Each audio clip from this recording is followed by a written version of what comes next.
Hello, how are you? My name is Gemma and welcome to my Devon diary. Just over a year ago, my husband and I threw out everything we knew and took a massive gamble in moving our lives completely across the country. We left careers, jobs we loved, friends, family, our entire lives behind, bought a house that we hadn't even seen and started building what we hope to be our dream family life here in the beautiful West Country in England. A year on, we found our feet, got settled in, and we're looking forward to building our dream family life together. And I want to take you along for the journey, showing all the things I make, bake, create, and exploring all that Devon has to offer.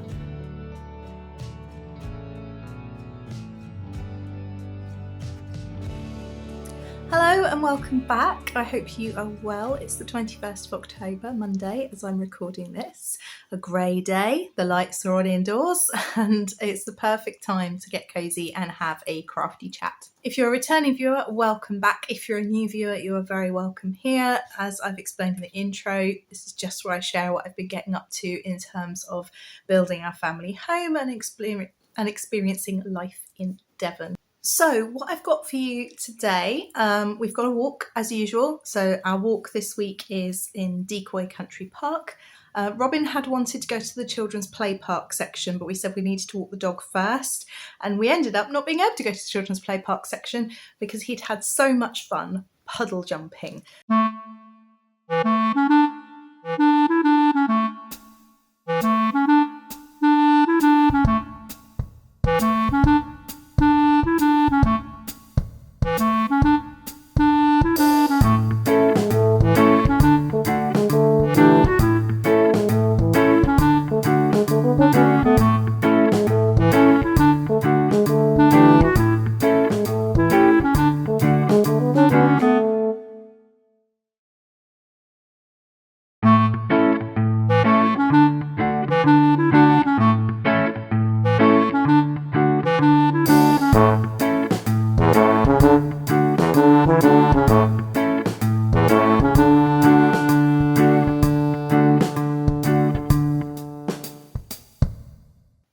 And the puddle jumping really did remind us how important it is to just slow down and find the joy in the small things. So hopefully our walk brings you a little bit of joy this week as well.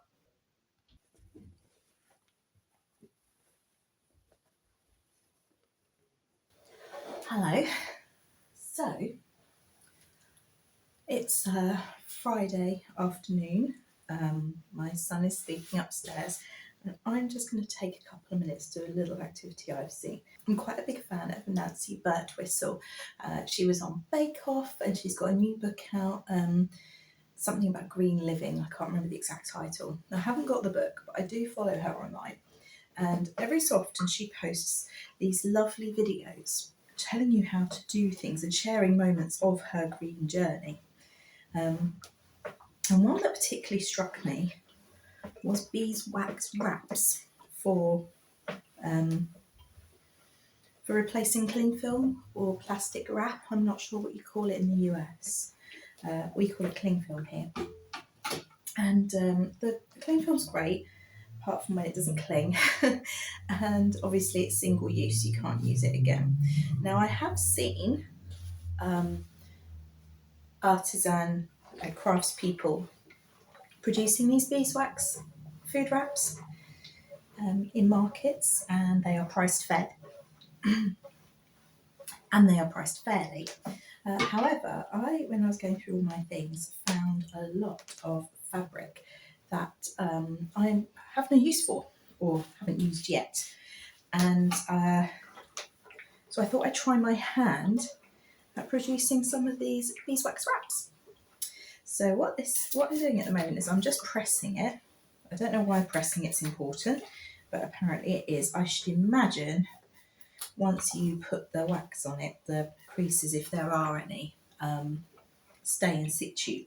So it'll probably mean that it works better. That's my guess.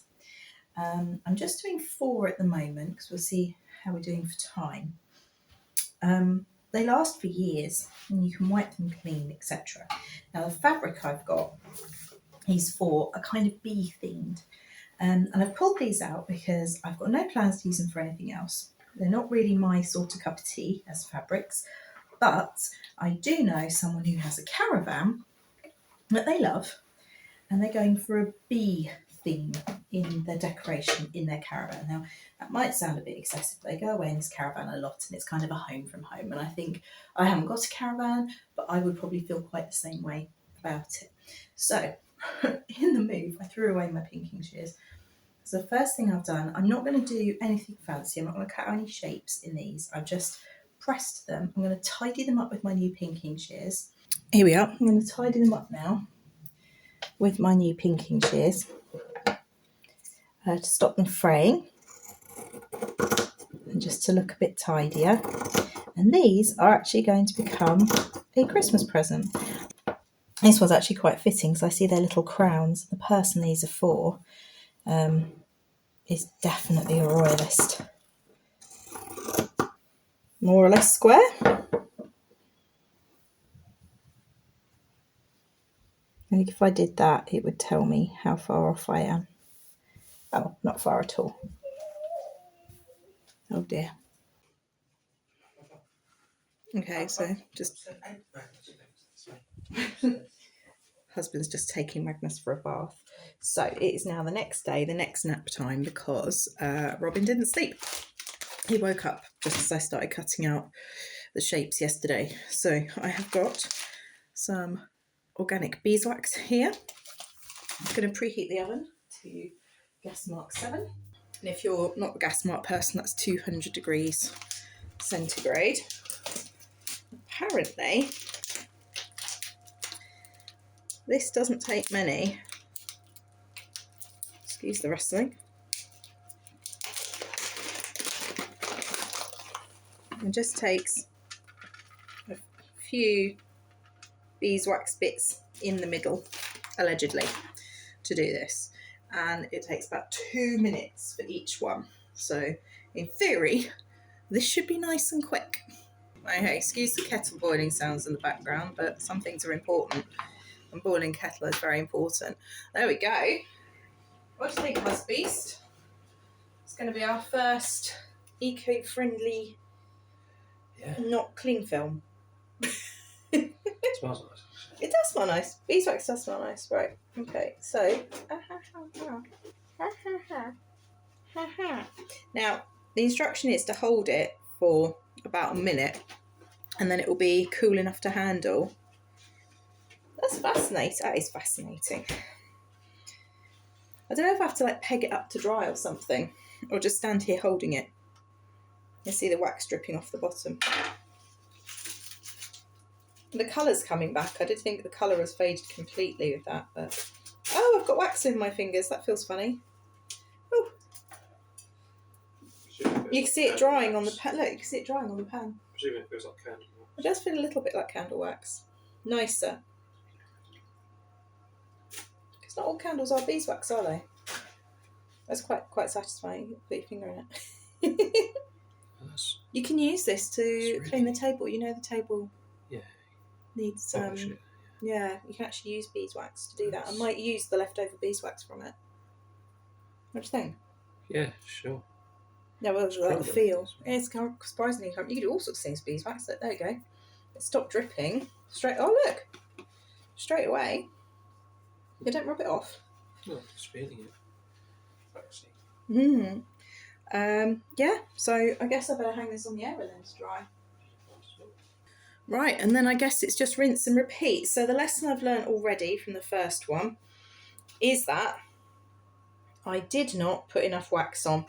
So I need to make sure I put plenty of wax on this time. Mind you, there is wax on the tray as well, which will melt. So there we go. Hopefully that will be enough this time. I might need slightly less each time I do it. It's quite a satisfying little craft actually. It's really quick and easy. Yeah, I can touch that now. Okay, so back in the present, and here we are. Here are the beeswax wraps that I made on Friday/Saturday. I did end up finishing them up on Saturday. I don't know if you can see how rigid they are, but they were flimsy quilting cotton. And as you can see, they are quite Yeah. Kind of translucent. And I've got 4 here which are going to be a Christmas present. So it's a kind of bee themed section of fat quarters. So you've got honeybees in the hives there, you've got a kind of retro stripy one there, sunflowers, and this one is just honeybees. They're all the same size. I didn't measure it as you saw, I just trimmed the edges off the fat quarters. I found them really easy to make. I did manage to set off the smoke alarm a couple of times while making them. I've still got about half a packet of beeswax left, and I did some large food wraps for us as well, which I've actually stored away. I've actually started storing things in already. So I've started to think a little bit about my Christmas hampers. Last year, in lieu of kind of gifts for everybody, I put little shoe boxes together with homemade bits and pieces. So I did chutneys and shortbread, and Robin and I made bird feeders, and we put all that together. So I started thinking about what to put together for this year, and I'm thinking it was such a budget friendly. I mean, I had the fabric anyway. I'd had it for years, not used, so to my mind, free. But it's such a budget friendly and easy option, and hopefully one that will save them money going forward as well, so it keeps giving, and they will last for a good couple of years. Nancy Birtwhistle, whose tutorial I followed, she was just replacing hers, and that was after 2 years. So I'm hopeful that that will go down well. So yeah, I'm not sure what else I'm going to put in there yet, but we shall see.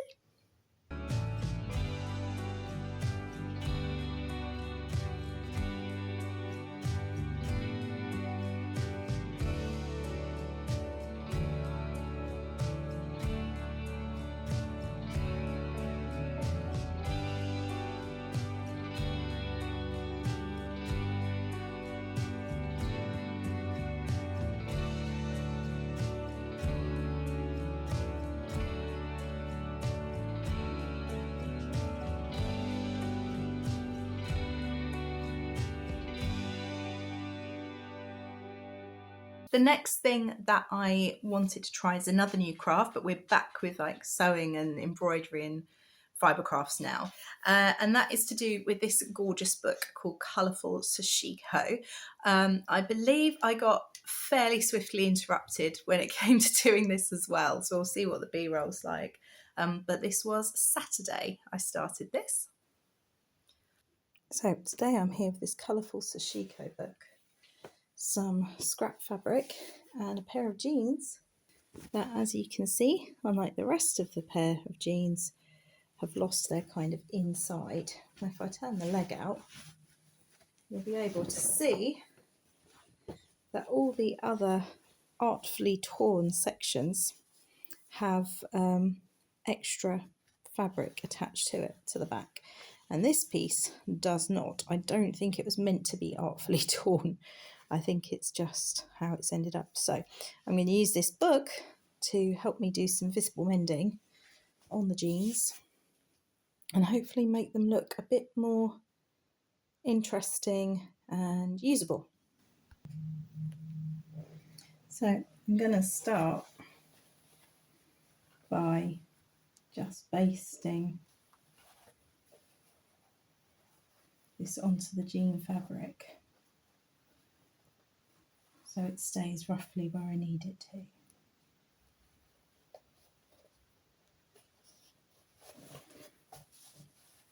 I've doubled over the fabric because I want to be sure that it is strong enough and won't be see-through. I don't want to see through jeans. These were £3 from the charity shop. I was in desperate need of new jeans.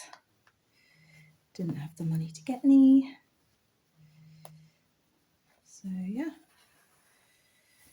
And I've been wearing them, they're just fine. They don't need anything else really, but I just wanted to improve them slightly. this particular bit of the jean with the kind of hole sticking through, I was finding quite annoying. Right, there we go. Basting finished. I'm now going to steal this embroidery hoop and turn the jeans the right way in. I'm going to shove my embroidery hoop under there. Right, there you go. So I've basted it in place. I've got my embroidery hoop, stretched the fabric. Now I need to sit somewhere and actually do the sewing, but I cannot stay in this bright sunshine. It's driving me slightly mad. And this is what I've got to show for it. So it doesn't look like much, and it's definitely wonky. The cat just jumped up on the side, and I've got my red hot cup of peach tea on the side, so that gave me a massive panic just then. As you can see, it's definitely quite wonky. I've had to attempt to draw a grid on. I did think I could do it freehand, and then I realised just how important the grid was about halfway through. I don't have tailor's chalk. I didn't have a white pencil that was good enough. So I just did what I could, as you would have seen, with a ruler and a pencil. I think I did it with a yellow colouring pencil. But I decided done is better than perfect. And I'm quite happy with it so far.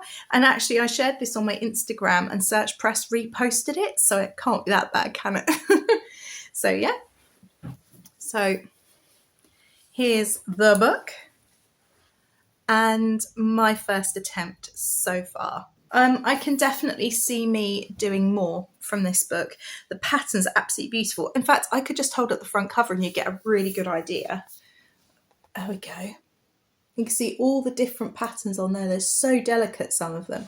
This is the one I'm doing on my jeans, believe it or not, not that you can really tell from my big attempt. I think going forward, drawing the grid, I'm going to have to get a proper pen or pencil for it, or I could use even weave perhaps, or I might even quite like doing some on Ada.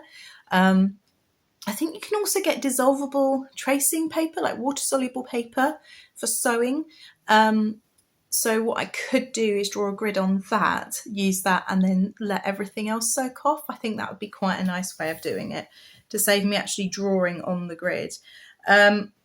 The patterns are beautiful and it shows you what the back should look like as well as the front. Suffice to say, the back of mine looks absolutely nothing like it should do according to the book. Here we are. Does it have the back in here? I don't think it... Oh, yeah. The front and the back is shown. Let's see. Yeah, you can see how neat the backs are and the fronts. Mine are not like that. So there we are. So this book, it retails at $12.99. She's on Instagram and she does Sashiko every day. It's the author here, Sashiko Nami. She's just fab. It's written in quite a different way to what I'm used to, but I think that's to do with language translation, just manner and idiosyncrasies, but nevertheless I find it really easy to follow. And yeah, it's a good attempt, I think, and from a distance I don't think it'll look that bad at all. I definitely want to practice and do some more, and I think perhaps doing it on a jean leg where I have to put my hand inside and sort of finagle that, and doing it on a fabric like denim probably wasn't the easiest way to start. So I started with the pattern that she suggests for beginners, but I think I made it about as difficult as I could in every other way. So the thoughts about the Sashiko was that it was a pair of jeans that I have bought from a charity shop. The Americans tend to say thrifted, which I think is quite nice. It feels active and purposeful to say that rather than just, you know, you've found something in a charity shop, had a rummage and seen what you've come up with. Hello, this is Archie, everyone, in case you don't know. He is a 12-year-old grumpy old man. Aren't you? You're a grumpy old man? Yeah, grumpy old man. Anyway, so the idea of this was to take something that cost me £3 in the charity shop, and make it so that I can wear it and give it a bit of new life. I desperately needed new jeans, 30, 40 odd quid for a new pair, which is what they seem to retail at now. Mind you, I haven't been to Primark. So maybe it's not necessarily 30, 40 quid. Seem to do the trick. And there are several things that are meant to be stressful in life. And I remember being in the car listening to the radio a number of years ago. It might have been when we were on the school run, when Mum was taking me to high school or something. So going back away, and it said that the most stressful things you can do in life: get married, get divorced, buy a house, and for women, buying jeans is right up there with those monumentally stressful things. So we're not into that. So yep, my £3 charity shop jeans. New lease of life. Quite happy with those. So properly back to fibre crafts now, and we're into knitting. So if you have been with me for a while and the knitting content is where your heart really lies, here we go. I have still been trying to finish things, and this week I have finished a pair of socks. These are Kingfisher colourway socks from West Yorkshire Spinners British Birds range, and these were the ones my husband specifically requested. He specifically requested the Kingfisher colourway, and so who was I to refuse? And having finished all my vanilla socks that I've been doing for summer sock camp, the Robin ones, I can't think what the last ones off my needles were. You'd probably have a better idea than me, to be honest with you. I did start them. Now, they've taken me a little while to do. I think I might have to start again with keeping notes of when I start and finish projects, but I finished these on Saturday. It's a simple vanilla sock pattern. I will get it out at some point, but I think my focus is somewhere else now. I'm not focusing, since shutting down the Midnight Diary, I'm not really very focused on pattern designing or dyeing or any of that. So I'm just going to see where the joy takes me. Take it from there. You have to forgive this. I don't have sock blockers the right size for my husband's feet. These are my sock blockers for my feet, and as such, there is a significant overlap. So it's purely for showing you on here that I've got this. So yeah, I'm really pleased to have finished them. I think I've got his recipe pretty much off pat now. And I'm not sure whether I'm going to make him wait to have these at Christmas or not. We shall see. But as always, I can't not have a pair of vanilla socks on the needles. And so the next one, again, this might be deja vu because you've seen the mini ones. This is West Yorkshire Spinners. I want to call it the pheasant colourway. I could be wrong. It could be mallard. I'm pretty sure it's pheasant. And I've just started these yesterday on our walk. I think I started these on a walk. No, I started them on our walk on Saturday and did the rest of it on our walk yesterday. So there's that. Nothing really to write home about, just the next pair of socks. I'm kind of making myself feel a bit better about it because it's going to be a Christmas present for my dad. So that's why it's okay that I've cast on something new. But I always have to have a plain pair of socks on the go. I can't not. And actually this morning I lost these. Couldn't find them anywhere when we were headed out to playgroup, and Robin does wander off and play with the other children now, which means I get to have a cup of coffee, have a chat with some grown-ups and do some knitting. What I did find, lost those, what I did find were these. Middle of a row, because of course, I think I got interrupted partway through and Robin wanted me to go and play with him or do something. How's this for a blast from the past? You can't actually see them. We're definitely having a green sort of vibe, aren't we, this week on the podcast? Everything's a bit green. Frantically trying to get to the end of my row. This is going to take a little bit longer than usual because it's moss stitch, single moss stitch.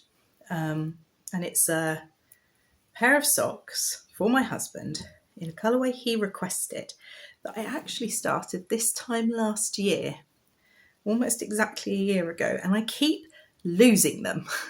It's not that I don't want to work on them, I keep losing them. They're in a very boring, nondescript drawstring bag. Here we go. So I found them this morning and I've started work on them again. There we go. So you can see there's lots of moss stitch, and then there's a cable, a very loose cable that happens every so often. The yarn is, I want to call it Thrive. I think it was Thrive, and it was Jude of Stranded Dye Works, who sadly doesn't dye anymore, so you can't get anything like this anymore. But it's beautiful, and my husband requested it immediately. I really like it. I don't usually do all over texture socks. It's almost vanilla.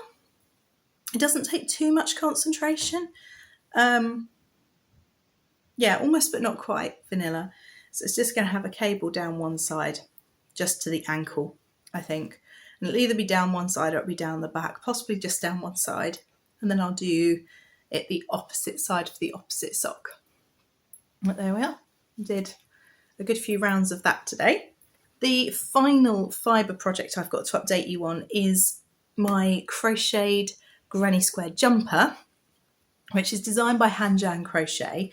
I have now finished all the pieces. So we have the back or the front, could be either. We then have the other side, again, back or front, could be either. And we have 2 sleeves. So there we are. I think the colours are really, really pretty. Again, with this kind of greeny yellow autumnal vibe that we've got going on, and so much hair, so much hair. This is a sample for the Yarn Dispensary. It's in West Yorkshire Spinners Elements yarn. I started it last summer thinking I need a quick fix, a quick project that I can do that's pretty brainless, and this was it. But in the kerfuffle of the move, I found myself just not working on it. And I pulled it out in September this year to finish, and then ran out of yarn twice. So I'm just waiting on some more of the cream, which is, I can't remember the name of it.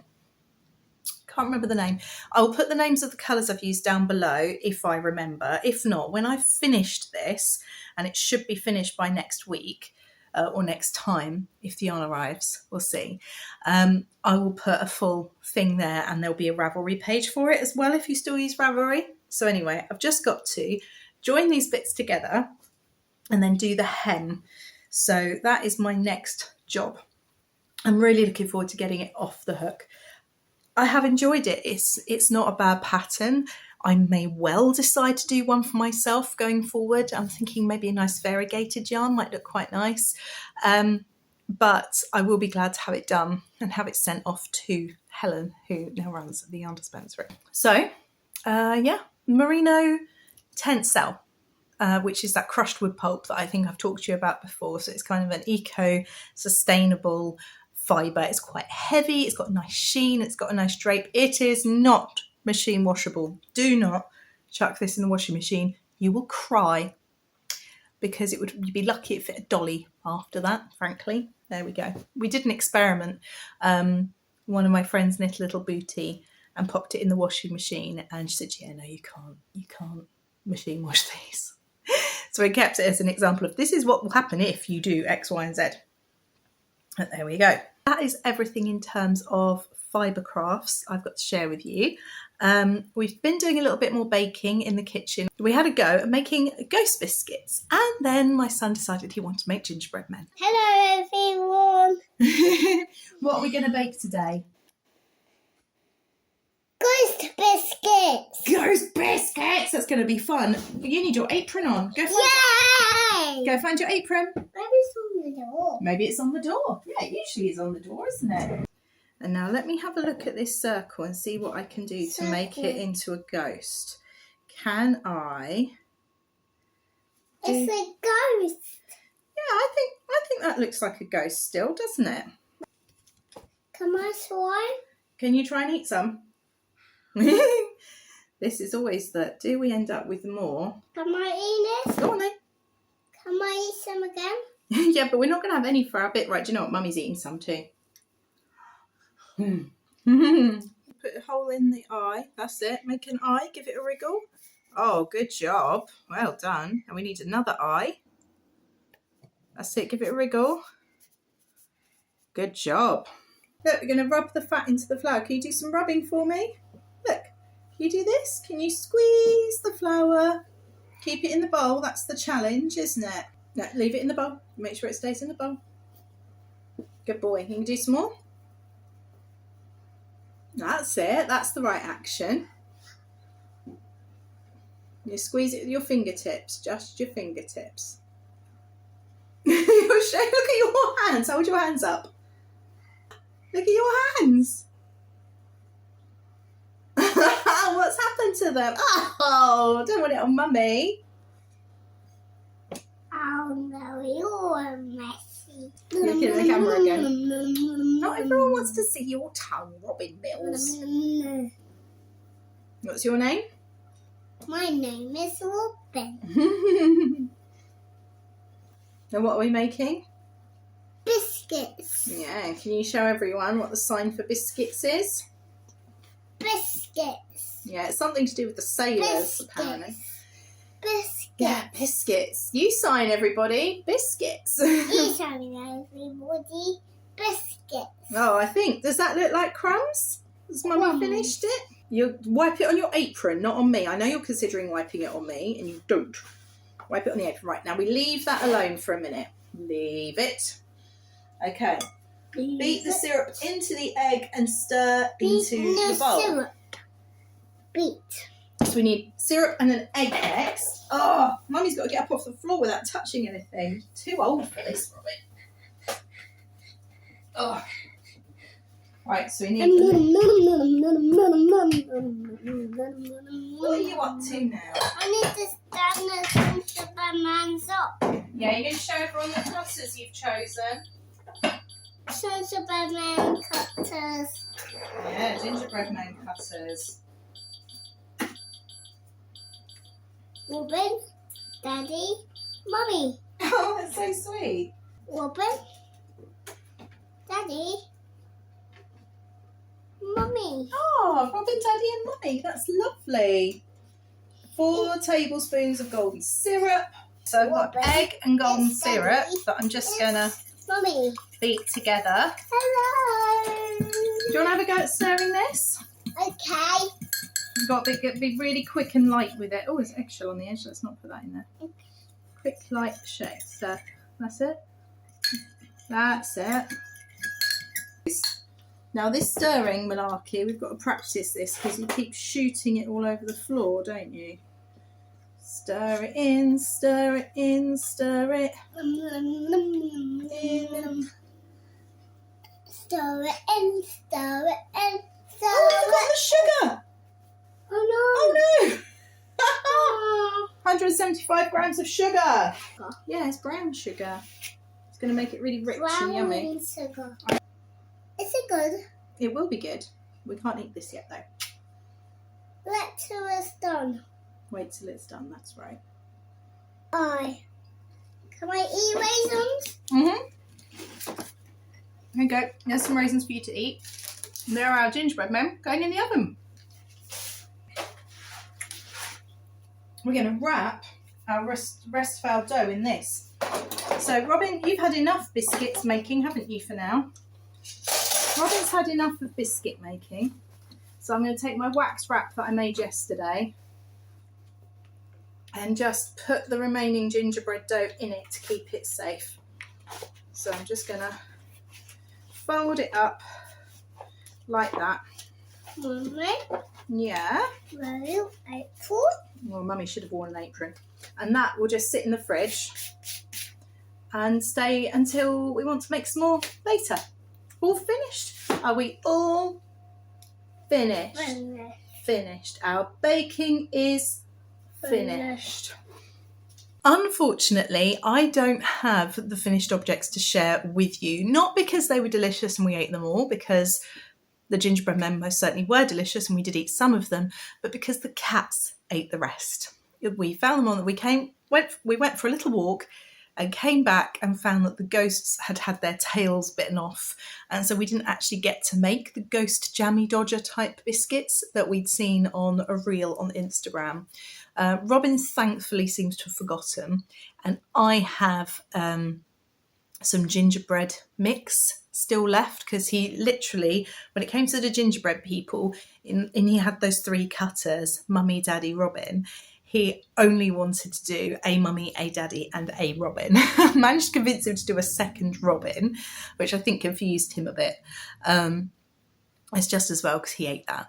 And so he lost interest after that. So I put the rest of the dough in my wax wrap that I made just the day before. Popped it in the fridge, and I will be making those later this afternoon for him to have for snack. So yeah, if I manage to get that done, I'll put some pictures up, but it's gingerbread. You guys know what gingerbread looks like. He's very, very excited for Halloween and his birthday and Christmas, and the concept of having to wait for a set time for these days to arrive is a little bit of a struggle, but we're having a lot of fun in the run up to it anyway. So that's everything from me. This week, I was meant to be teacher training today, but unfortunately, no childcare. So having a Mummy Robin day instead, which is not unfortunate, it's wonderful, and I'd much rather be doing that, to be honest with you. And then, it's just work this week. And then it's half term, and I'll be in full party prep mode. Maddie's almost finished the little ghost that I've ordered for Robin's party favours, so they will be coming soon, which is very exciting. And he's requested a ghost cake, so I'll be trying to make that next week for his birthday party. I have a rough idea of how I'm going to do it. It's going to be layered sponge cake, probably lemon sponge, because that's his favourite. And I'll be layering it and building it up. And then I'm going to try and use the Rice Krispie marshmallow thing to make the arms, because it's going to be like a little woo ghost is the plan. We'll see if I manage it or not.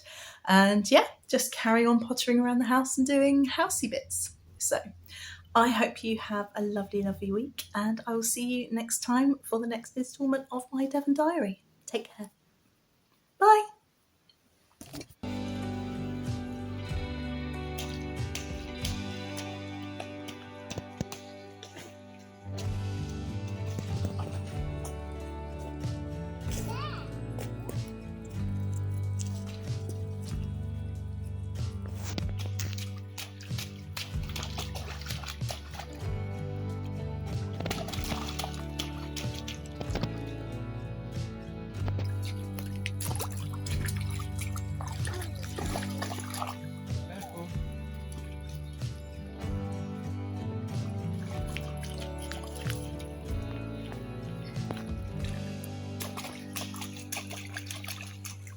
Good wholesome fun.